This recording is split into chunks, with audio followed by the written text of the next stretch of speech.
અત્યારે આખો માહોલ એકદમ ગમગીન થઈ ગયેલો છે। આ ઘટનામાં ભાઈ ઉપેન્દ્રસિંહ ચંદ્રસિંહ ગોહિલ એનું મૃત્યુ પામ્યું છે। 1 લાખ દીકરો એને હું સમજું તો ગામનો સરપંચ થઈને હું એને કહું છું કે તમે આગળ કાર્યવાહી કરો અને આ બંધ કરાવો। દારૂબંધીવાળા ગુજરાતમાં ફરી એકવાર લઠ્ઠાકાંડ થયો। આ લઠ્ઠાકાંડમાં 7 જેટલા લોકોએ જીવ ગુમાવ્યો અને હજુય કેટલાક લોકો જીવન મરણ વચ્ચે ઝોલા ખાઈ રહ્યા છે। આ દરમિયાન આ જે લઠ્ઠાકાંડ જ્યાંથી શરૂ થયો એ ખરકડી ગામે ચક્રવાતના સંવાદદાતા એવા ફિરોઝ મલેક પહોંચ્યા હતા અને આ ખરકડી ગામમાં શું થયું, ત્યાંના ગ્રામજનોનું આખી ઘટનાને લઈને શું માનવું છે, કેવી રીતે આ લઠ્ઠાકાંડની શરૂઆત થઈ, તમામ વિશે વિગતે ચર્ચા કરીએ। નમસ્કાર, તમે જોઈ રહ્યા છો ચક્રવાત ન્યૂઝ, હું આપની સાથે હેમંત।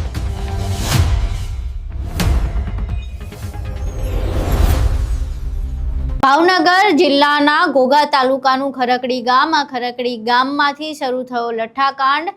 આ ખરકડી ગામમાં એક વ્યક્તિ દ્વારા દારૂની પાર્ટી રાખવામાં આવી હતી, કારણ કે તેઓ પોલીસ ભરતીની પરીક્ષામાં પાસ થઈ ગયા હતા અને ત્યારબાદ તેમણે અને તેમના મિત્રો દ્વારા રોયલ સ્ટેગ બ્રાન્ડની દારૂની બોટલ બુટલેગર પાસેથી મંગાવવામાં આવી, પરંતુ બાદમાં ખબર પડી કે આ દારૂ નકલી છે, ડુપ્લિકેટ છે અને એમાં જીવલેણ તત્વો છે, મિથેનોલની માત્રા વધુ પ્રમાણમાં છે અને એના કારણે આ આખી જે લઠ્ઠાકાંડનો જે સિલસિલો છે એ શરૂ થયો।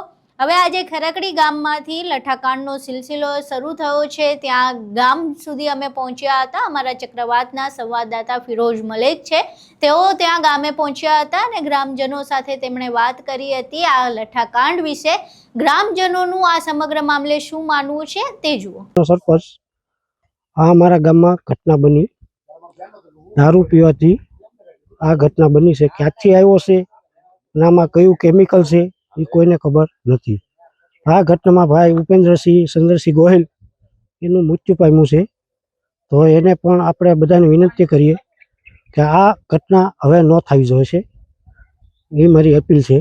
ગામમાંથી બીજા કોઈ લોકો ગામમાંથી 5 જણાને દાખલ કરેલા છે, તો એને પણ સારવાર સારી છે અત્યારે, તો એને બહુ આભાર માનું છું ડૉક્ટર સાહેબનો કે સારવાર સારી કરે છે। પોલીસને શું કહેશે?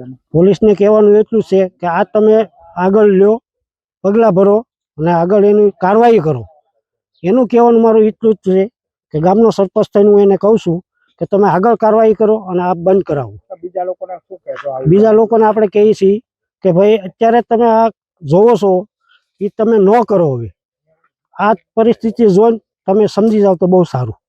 તમારું નામ? મારું નામ વિપુલભાઈ વાઘેલા, ખરકડી સરપંચ। મારું નામ સનુભા રણજીતસિંહ, મારો હોદ્દો સરપંચ, તાલુકા પંચાયત સદસ્ય, મારું ગામ ખાટડી। અચ્છા, જે ઘટના બની છે દારૂની, ખરેખર ખરકડી ગામના કેટલા છે, આજુબાજુના ગામમાં કોઈ છે, મૃત્યુ થયા છે, શું તમારા તરફથી કરવામાં આવ્યું? ખરકડી ગામના 5 ભાઈઓ અત્યારે દવાખાનામાં ઓલરેડી દાખલ છે। એક ભાઈનું મૃત્યુ થયેલું છે। આ આકસ્મિક બહુ અમને દુઃખજનક છે। અત્યારે મેં ખરકડીની જઈને તપાસ કરી, બધું પૂછવાનું કર્યું। અત્યારે આખો માહોલ એકદમ ગમગીન થઈ ગયેલો છે। આ ઇંગ્લિશ દારૂ ગામમાં આવ્યો, હવે એમાં કોઈ લિક્વિડ કઈ એવું આવી ગયું કે પછી આમાં કહેવાય છે કે આપણે બરવાળામાં જે બન્યું હતું એવો પ્રશ્ન આ બીજો બનેલો છે। હવે આમાં આપનું તો હું બીજું શું કહેવાનું હોય કે અત્યારે આમાં કોઈ આગળ જે કોઈ પીધો હોય ન પીધો, મેં બધાની તપાસ કરી કે પીધો હોય તો આપણે સત્વર તાત્કાલિક તમે જાઓ દવાખાને અને તમે પાછું રિપોર્ટ કરાવી લ્યો।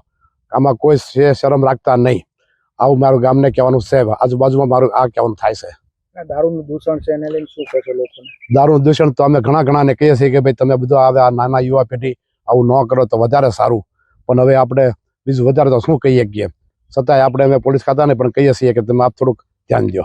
આ જગા ગાવ સરસ છે ને પછી એને પાર્ટી કરી છે ને ક્યાંથી લાગે એ મને કઈ ખબર નથી, પણ આવું વસ્તુ થવી ના જોવે। આ જેને દીધી વસ્તુ શકલી એને ફાંસી મુકમ જોડો, એકને છોકરો હતો એને બિચારા માવતરને લાલચ શું હોય, મા દીકરો 2 જ હતા, બીજી એને લાલચ શું હોય, છોકરો પાછો નહીં આવે, આ તો ગમે પૂરી પૈસા દઈને છૂટા થઈ જાય। શું કહેવો પોલીસ? એટલે આવું થવું ના જોઈએ, એની વાંહે ફૂલ ભી કરો તમે। હા, એની માને હું હોય બિચારીને। આ જગ્યા કઈ છે? આ ગાવ સરસ, આ ગાવ સરસ છે। પાર્ટી આ કરી છે? એ પાર્ટી કરી છે, ક્યાંથી લાયા એ કાંઈ આપણને ખબર નથી। કેટલા જણા છે? 4 જણા। એમાં કેટલા ગુજરી ગયા? કેટલા? આમાં એક ગુજરી ગયો, આપણે ઉપેન્દ્ર બીજા હોસ્પિટલ કેટલા છે? એક ભાઈ છે.